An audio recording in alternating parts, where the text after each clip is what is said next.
Hi guys, kakatapos ko nga lang maligo. Mag-check muna ako ng aking kilo bago nga ako kumain ng lunch. Ayan, check natin kung ilang kilo na ang buleng for today's video. Tcharan! Oh my gosh! 52 na ulit ang buleng. Isa pa, check natin kung hanggang ngayon accurate pa rin ang ating digital weighing scale. Tcharan! Oh my gosh! 52 talaga ang buleng, guys.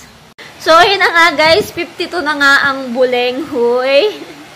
Ayan, lagi ko talaga minomonitor ang akin weight using digital weighing scale. Huwag naman sanang tumaas pa ako ng 53, okay na yung 52. Pero mas maganda kung 50 lang, huy. Kung gusto niyo mag-monitor ng weight, napaka-affordable lang nitong digital weighing scale na to. 100 plus pesos lang po ito, lalo na kapag nakasale nga ito. Up to 180 kilos, kayang-kaya po nitong digital weighing scale na to.